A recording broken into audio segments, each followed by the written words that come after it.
What's good, everyone? This your main correspondent, Alan Taylor, and I'm back in the broadcast room yet again, always with another one. And yes, indeed, it is another one.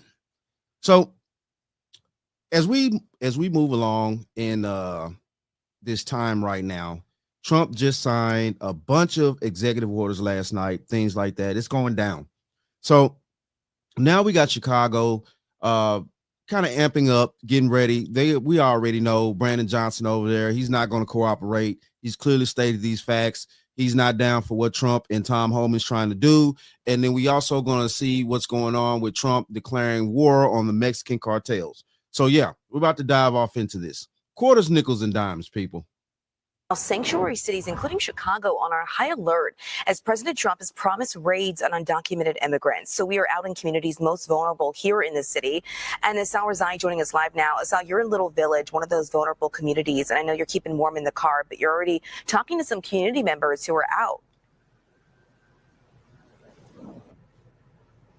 Yeah, Audrina, that's right. We drove around some parts of the south side already this morning, and we made our way here to Little Village. I'll show you exactly where we are right now. You might recognize this area, the entrance to the community here. And we came across the Little Village Community Council with flyers in their hands. They tell me they've been out here for a few days already, handing out information and educating people about their rights should they be stopped by immigration and custom enforcement agents.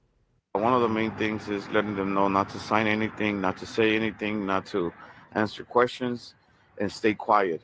And the flyer that we're giving out, it has phone numbers for the consulate, the Mexican consulate, the Honduran consulate, the Guatemalan consulate, and attorneys that are willing to help them out for free. So here we go. Now they're telling the illegals to not talk, not answer questions, things like that. And see, this is going to pose the problem here. This is going to pose the problem. Now, the illegals that are doing, the heinous crimes and stuff like that, now they're able to lock them up and keep them locked up. They were always able to lock them up, but the thing of it is they're able to keep them locked up now. So we can, if the crimes get committed, we know that we can keep them locked up now, and they're going to immediately get the fuck up out of here. But it's the ones that are illegal, and like the guy just said, don't say anything, don't talk, don't do this, don't do that. But that's going to pose a huge problem because you're also here illegally, and now you're also trying to, not comply to the laws of the land. So what's the business here? You want to be over here, but the rest of us that are born here, we have to comply to the laws of the land. So do you, even though you're here illegally. And he also told me that the council, along with other advocates, plan to be in this area until about 10 o'clock this morning. They'll also possibly, depending on the weather, will have a rally here later to show, they say, the new administration that they are not afraid. He did tell me he's been in touch with police officials in this area and has asked if they know of any ICE agents that have been staging in parts of this community. He said so far, police have told him they don't have any information pertaining to any planned raids in this area.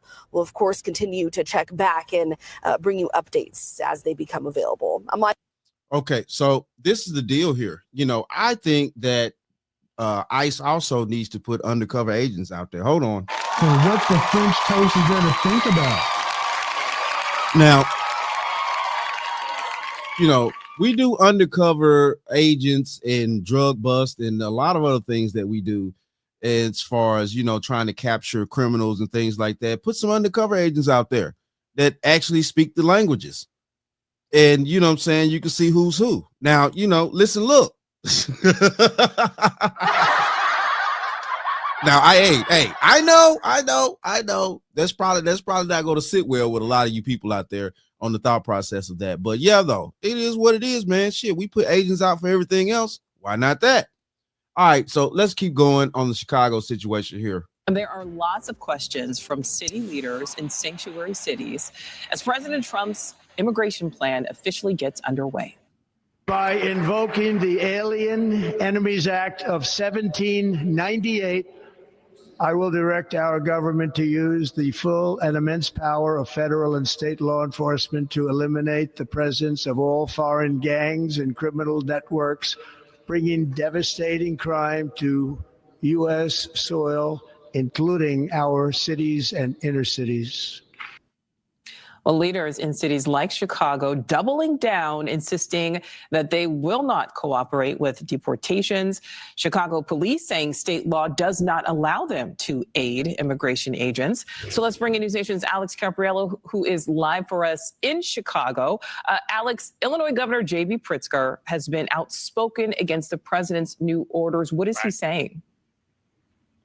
Yeah, Governor Pritzker has struck the same tone over the last few days, ever since news broke that Chicago might be one of the very first sanctuary cities where we see ICE agents actually perform those mass deportations. The governor says that he'll continue to protect immigrant rights regardless of their actual immigration status, and that he believes that what the federal authorities are doing all across the nation is both unconstitutional and unlawful. One official speaking in... Now, how is it unlawful when people are here illegally? I mean, it's illegal to cross the border without going through the proper channels.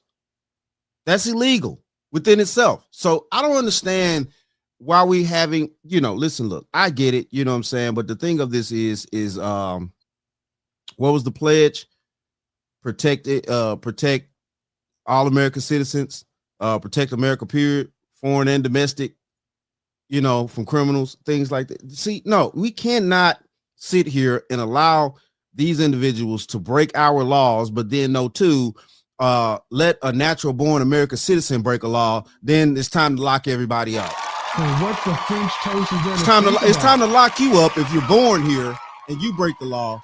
But people that are not born here could come over here, break the law by just coming here, and then have our own citizens and elected officials that we elect, that we put in these positions and things like that, say, no, we're not going to protect. No, we're not going to not protect these people and things like that, even though that technically they're breaking the law. Now, this sanctuary crap has to go. Seriously. And it's a disgrace that these individuals are doing this. Now, I think that Chicago is going to be the lead raid situation on this because be honest with you, Eric Adams has kind of already got on board with the situation at hand as far as New York is concerned and things like that. So yeah, Chicago is the one that's truly resisting right now in a big way. Anonymously over the weekend said federal immigration officers will target some 300 immigrants right here in the city of Chicago that have criminal backgrounds. At the same time, we're seeing immigration advocacy groups actually go ahead and try to share advice that they might have with undocumented immigrants here in Chicago. For example, they're saying if you are afraid and you see ICE agents at your door, you do not need to open that door unless they have a search warrant. Also suggesting that people go out there and memorize their loved ones' phone numbers just in the event that an ICE agent goes and seizes their cell phones. Nicole. And Alex, there's a memo that went out to Chicago police officers reminding them about not only local but also state laws that they must follow. What all does that memo say? Yeah, that's right, Nicole. News Nation has obtained that memo given out to CPD officers, reminding them about the municipal code as well as what they're calling the welcoming city ordinance from Mayor Brandon Johnson, which says that officers cannot assist with enforcing immigration law, cannot stop, arrest, or detain someone based solely on their immigration status, and cannot coordinate with the turnover of someone in custody of ICE agents. But that being said, that memo says that CPD officers are, of course, responsible for enforcing the law regardless of someone's immigration status. So if they see a crime occurring, of course, they must stop that while it's happening. Okay, so they could stop a crime. Let's say, an illegal is doing a crime, and okay, they could stop that, but they are not by the status of the sanctuary status situation.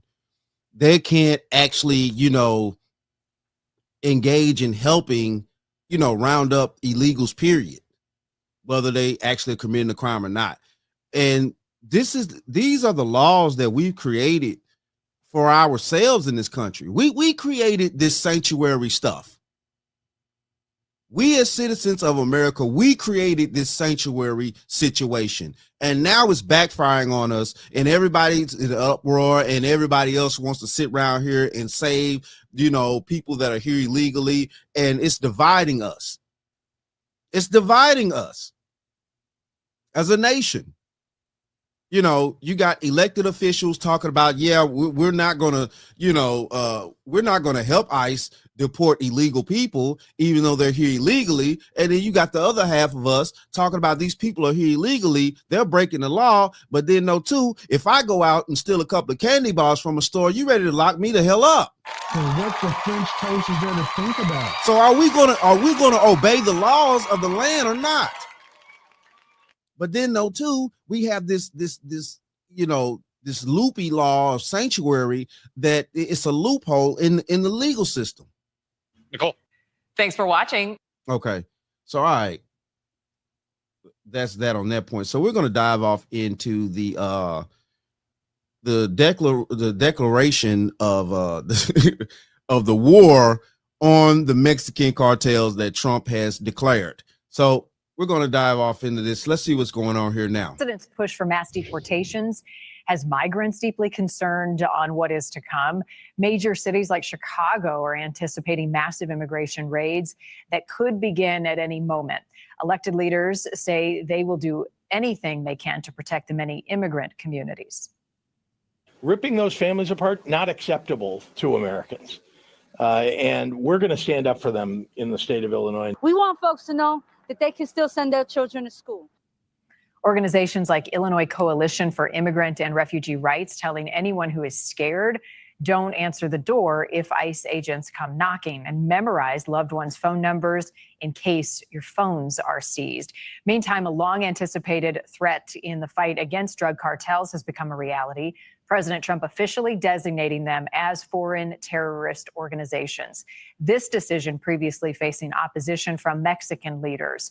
News Nation's Jorge Ventura joining us with more on this from Texas. Jorge, good morning to you. What does this new designation mean for the fight against these dangerous cartels?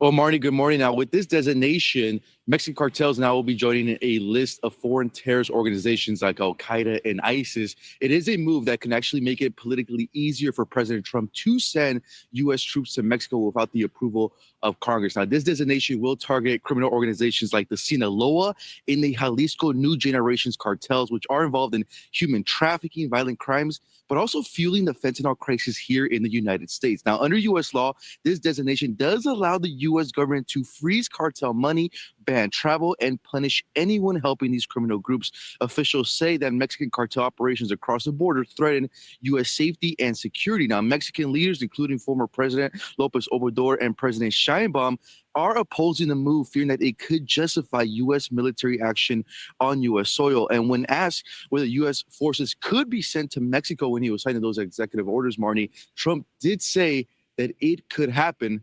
Right now, we'll just have to wait and see, Marnie.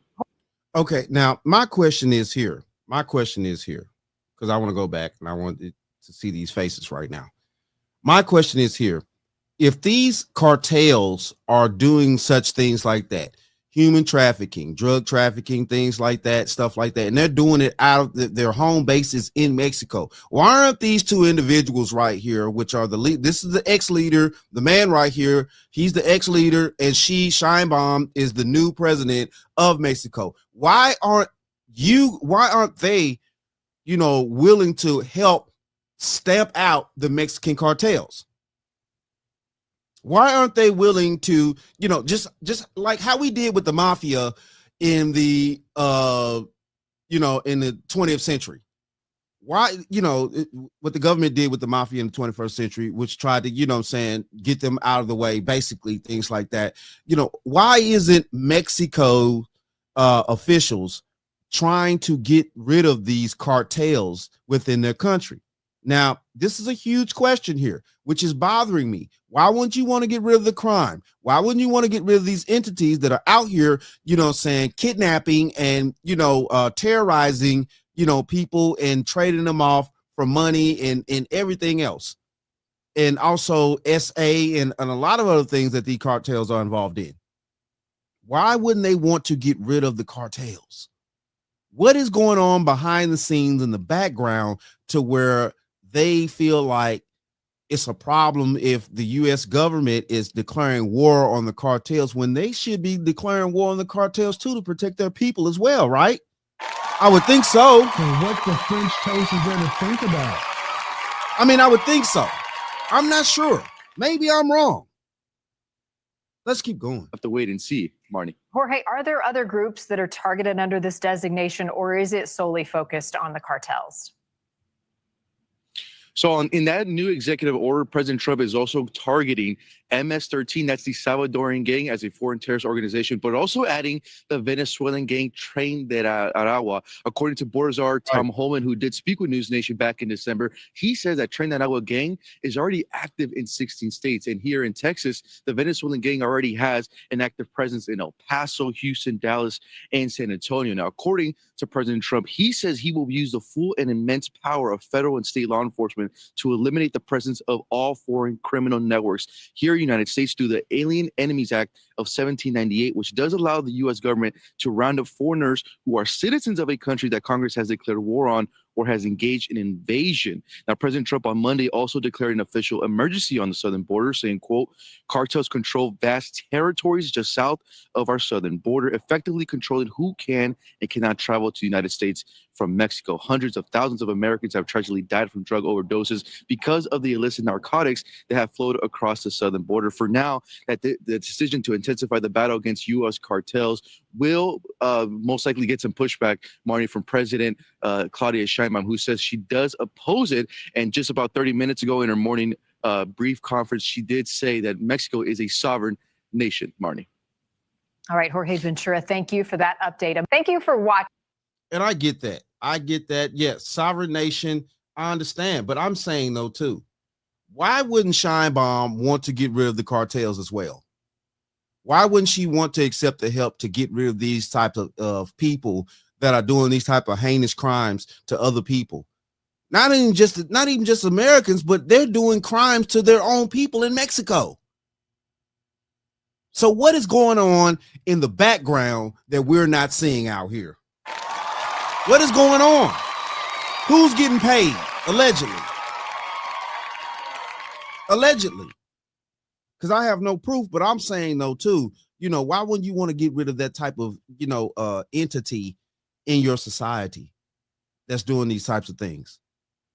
But it is what it is, though. Shout out to all my subscribers. Mad love to y'all. If you're new to the channel, please hit that like, share, subscribe button. Make sure you ring that bell to be notified whenever I decide to post things. And like I always say, and that, my friends, is the bottom line. That, my friends, is the bottom line.